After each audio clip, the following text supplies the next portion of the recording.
Hello everybody, I hope you're having a wonderful day, and today I would like to share with you guys my final thoughts and a little bit of an overview of the Alliance Designs Mini Slim Pickens. Now, if this particular unit or colorway looks a little weird, it's because this doesn't actually exist as is. I actually customized this for a buddy of mine, a friend of the channel, not too long ago. Well, it seems like a while ago now. He sent me a large box of goodies to check out, and without his help, without that blessing, I wouldn't have been able to make as much content as I have within the last month or so. So again, a thank you to him for sure. But this thing, let's take this out. And these are the scales that were in the packaging separately. I don't think these were ever carried, but I went ahead and bronze anode them. They came out pretty nice. I did install them for a second just to take pictures of the knife and just to send to him, but I just wanted to share these, but we'll leave those off to the side. This is how it essentially came to me, and this thing is just, damn, this is a good looking freaking knife. Now, I will say that when I went to go look this thing up and check out the price, I was just like, is this thing really that much? Like, god damn, that's a lot of money for a knife that doesn't quite feel like it. And don't get me wrong, it's still a sweet design. I think it's executed extremely well. It's actually produced by Rayot, however you'd like to pronounce them. But I have Alliance Designs website pulled up off to the side here on my laptop. I'm not too crafty with editing, so I don't know how to split screen or stuff like that on this video, but you just gotta take my word for it. I'll link down what I can below. As far as I know, I mean, this is kind of an older model, and I don't think they're making any more of these, so this is kind of a special piece, honestly. And yeah, so this thing originally cost $365 directly off of Alliance Design's website. Now, it may have been offered a little bit cheaper potentially on other retailers like Blade HQ or Knife Center, for all I know. And they possibly had their own exclusives at the time. I remember when this thing came about, and I just remember that it was expensive, but I just wasn't after something like this at the time. This was also kind of a earlier production button lock when the button locks came around into the premium sphere. I'd say beginning of 2024, the end of 2023, I believe. Yeah, it's been a while, and I think the hobby has definitely, no, the community has definitely moved past the button locks, and this is just a standard plunge lock, executed very well, might I add. One little thing is that there is just the tiniest bit of stick, but it's so minimal, and honestly, I'm glad that there is that tiniest bit of stick, because it keeps the actual button from being depressed too easily. Now, the throw on the button itself, it is very shallow. There's not much to it to disengage, and this is actually running on skiffs. Did it need it? Probably not, but skiffs practically make everything better. So yeah, $365. I'm gonna go ahead and say that this is all of a $300 knife. And I know it sounds a little nitpicky, 65 bucks. Hey, but that's another budget knife. That's almost two other budget knives. And believe it or not, this is probably one of the most affordable versions of the Mini Slim Pickens. There are other versions, like full dressed ones. They're and they get up there close to like almost double, or around the $550 to almost $600 price range for some variations of this. That's just insane. That's if you really love the design, or you just like for collector's sake. This is definitely something that at this point in time, anybody who owns any of the super high-end models, even this one for example, they're kind of collectible, because Alliance Design isn't really a brand that is coming out with stuff often. It's usually like once a year they put something out, and it's a short run. It's very short-lived. They get a bunch of hype behind them, and then they die out really quickly, and they're overshadowed by the next best thing. So it just kind of sucks. I mean, they have come out with cool things in the past, things that I've drooled at definitely, but I want to see more stuff come from them. And correct me if I'm wrong, but this is the Mini Slim Pickens. Was there ever a large version? Because this is rather compact. I mean, you have, I believe, under a 3-inch cutting. Let me actually, I got a little ruler right here. Yeah, the available cutting edge is like 2 1/4. That's not much. I've been handling a lot of large knives recently, and while I do love small compact models, this really is my jam. But because I don't have as many work restraints anymore, like with my previous line of work, I can kind of carry whatever the hell I want. But I have some size comparison size knives that will hopefully help you guys get a good representation of what this is all about. If you see one of these in the aftermarket and want to just check it out. So this is a Pyrite Light, my heavily used one. The lineup of my size comparison knives has changed by 3. 3 units have moved out for the purpose of being sold off, and then 3 have moved in, of course. So I still have 8 overall size comparison size knives.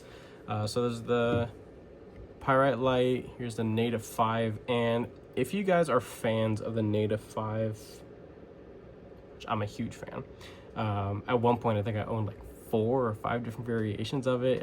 I went Native 5 crazy, but it's damn near the same thing. If you look at the amount of available cutting edge, if I didn't put in that horrible looking sharpening tool right there, it'd be damn near exactly the same of available cutting edge, as well as while you have a deeper and textured jimped finger control there on the Native 5, you don't have that here. It's more of a flat spot. It's still very comfortable. And then of course the contouring, all the tie, it just feels good in hand. It feels nice and substantial. This is just, you know, the cheapy FRN. So those are exactly the same tip to tail. Let's do a couple other popular size knives. Here we get the Civivi Vision FG. And I mean, man, wouldn't that be sweet if there was a regular Slim Pickens that was about the same size, like the length overall as a Vision FG? It wouldn't be like ungodly huge, but it would still be very practical. I mean, the Vision FG has what, all of basically 3 inches of available cutting edge. I think 3 inches is awesome.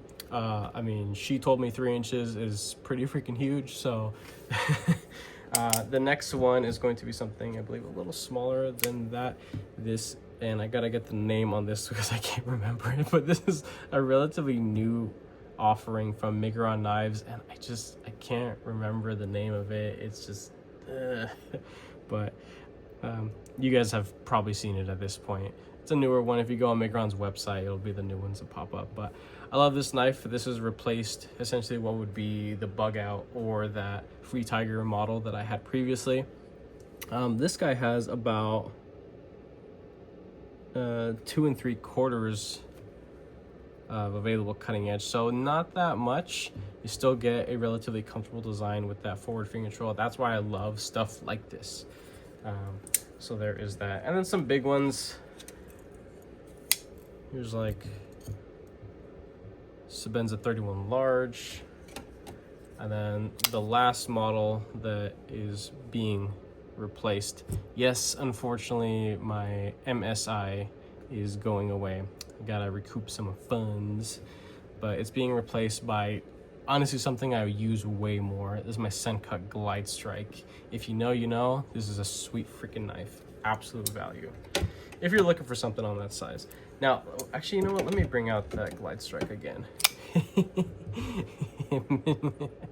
Just imagine if they made a Slim Pickens that was, you know, this big. That would be sick. But honestly, kind of a hard sell, because if this thing costs almost $400 as is, I can't imagine what something, you know, a third longer would cost. That would be a very expensive knife for sure. I mean, hey, people buy expensive knives all the time. I'm not knocking it. It's just, it would be a harder sell. This is something that a lot more people gravitate to, and I can see why now having one. And that's why I said earlier, like, it's a blessing that my buddy let me check some of this stuff out, because he sent me a lot of models that I wouldn't have checked out otherwise. and you guys will be seeing more and more of the stuff as I mix it in with other content and stuff I've been producing lately. But yeah, I mean, this thing came out freaking sweet. So what I did here was I stripped basically all the color that was on this thing, which there wasn't much. The only original color that was on this was the bronze collars, the pivots, and the body hardware. And I believe the clip was just regular, like, raw material. Let me look at a picture real quick. But I essentially stripped everything down to bare. I didn't tumble it. I tumbled it lightly, and then I put it back into acid to kind of like close off some of the deeper scratches, just to get a more consistent finish, almost trying to get that faux factory tumbling kind of finish. It's hard to recreate that without an actual sandblaster or using the same exact tumbling media. I have a bucket full of, it's actually a big large protein tub that I have a bunch of like aquarium sand and gravel in, and it works just fine on a lot of the projects that I do, but I typically do it for the blades. I've recently been doing it with titanium. I get kind of inconsistent results with titanium, so I think I might have to change the coarseness of the media that I use to get a more desired look. But at least moving on to the blade here, the only thing I did to this, I did not stone wash this. This is actually just acid alone over what would be a deep satin. Now, I personally am not a huge fan of satin because scratches show up pretty easily on it, but if this is something that's more gonna be a collector piece and not so much a user, which even still, like, this would be a sweet freaking user of a knife, but just to kind of give this thing like a full, like, customized look, all I did was just darken it up, and I put a sick edge on this. So I believe it's, I want to say Elmax. I think Elmax is the blade material. Another thing I did was really the only steel component on this whole build is the stop pin, the open and close position stop pin, the plunge lock, and the pivot barrel. Everything else is titanium, which I could understand why the price gets higher and higher, but I feel like Riyot has produced stuff that is more elaborate than this, even a year or two ago. I'm being super generous. If this thing was produced almost 2 years ago, even still, I feel like Riyot has produced stuff that's a whole lot more complex. Still using, majority full tie construction with decorative pivots and contour this, then the other. Minimal exposed body hardware. Like, there's actually 2 screws underneath this top scale that are also titanium. Colored the back spacer as well. That was just regular raw tie, but I also anodized the screws that you don't see, just to go through with the whole process. So I have a hard time justifying the price. If you can find one of these, any variation, and there are a multitude of variations out there. A lot of people, like I said, they probably are just sitting there, just being collected and probably not being used. While this would be an amazing user knife, if you guys ever see one of these on the aftermarket, like Blade Binge, for example, and you can find one around $300, get on it, because this is well worth $300, especially if it's in good condition.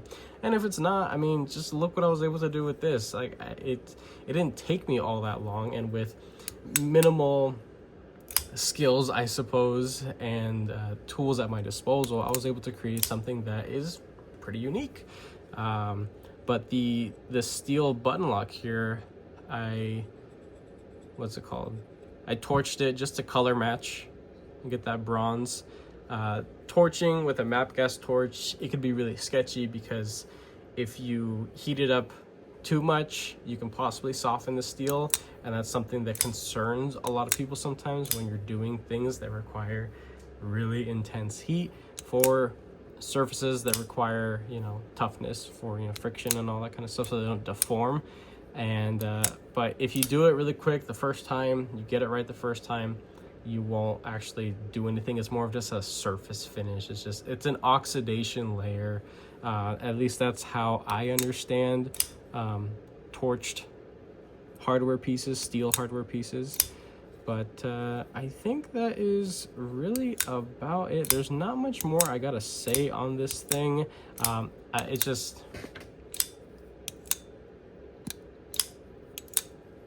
this thing just sounds incredible. The flipper tab, you guys seen me probably fall off this thing 20 times or so. It's shorty. It's a real shorty flipper tab, and I do enjoy that.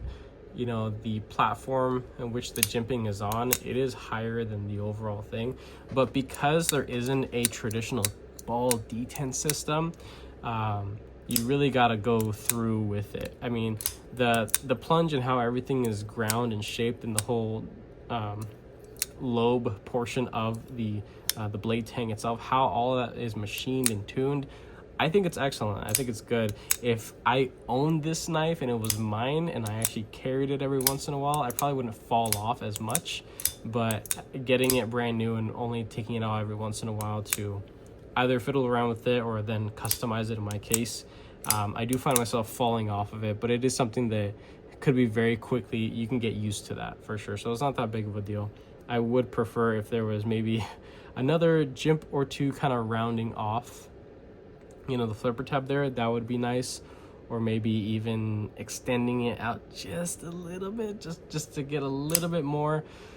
I've never been the biggest fan of flipper tab knives, but the thing that I find, and I have seen multiple times, that I will go out of my way to buy a knife that is flipper deployment only, is if the flipper tab becomes hidden or part of the open silhouette. And I think that's why this knife looks so damn good to me. This is a really good looking knife right here. And another thing as well is I love the execution of the plunge grind and sharpening choil. I was able to put a thinner, I guess, edge on this than from the factory, and it performs absolutely. But that is probably the only negative. Is this something that I could say I'd buy brand spanking new now having it in hand? No. But if I bought it and I had the money at the time, I probably wouldn't regret it. But if I lost it, would I go out and buy it again for that same exact price? No. I'll save the memory, be glad I had it, and just kind of move on with my life. I would definitely like to see this come back, maybe with more affordable materials, just to get this thing closer to a more realistic price point. I mean, there are a variety of materials that could be utilized to, I guess, cheapen this thing, to just get it into the hands of the masses. And I get it, Alliance Designs, they don't do stuff like that, but it'd be pretty sweet if they did. So the backspacer, while it is nice and all, I mean, you can lose it and just put a little standoff or something, or yeah, that's really the only other option. Maybe save some money there instead of having the separate pivot collars, which I think it's a little silly to have pivot collars on a setup that's like this. And while it is nice and it's decorative and all, you still have that free spinning pivot kind of thing, and you will need to use 2 T8 bits to take it apart. This thing is damn near all T8 construction until you get to, I believe, the pocket clip. I think they're 2 T6s for the pocket clip itself, which are hidden inside, and those were also anodized. So that is really my thoughts on this thing. This video didn't need to be too long, realistically. It's an awesome knife. It was a blessing to check this out on the channel for sure. I hope my buddy has a good time carrying this thing if he plans to use it. It has a wonderful edge on it to be able to get in some good work. Hopefully he doesn't do anything like really harsh to kind of break past that that finish that was applied there. But yeah, that's it. I think this thing is a pretty sweet offering. Again, if you can find one of these on the aftermarket for around 300 bucks, don't hesitate. It's a pretty sweet freaking knife. I've handled enough stuff at this point to say that with full confidence. This is all of 300 bucks for sure, and especially because they're not making them anymore to my knowledge. Yeah, get one if you can. This is definitely a fidgeter's dream, and it's loud and obnoxious. So yeah, that's a fun one for sure. If you liked this video, found it enjoyable or entertaining by any means, go ahead and leave a like down below. If you are subscribed already, thank you so much. I appreciate all your support and your patience, of course. And if you're not subscribed, go ahead and consider subscribing, because I have plenty more videos and content coming your guys' way. With that being said, I hope you have a wonderful rest of your day.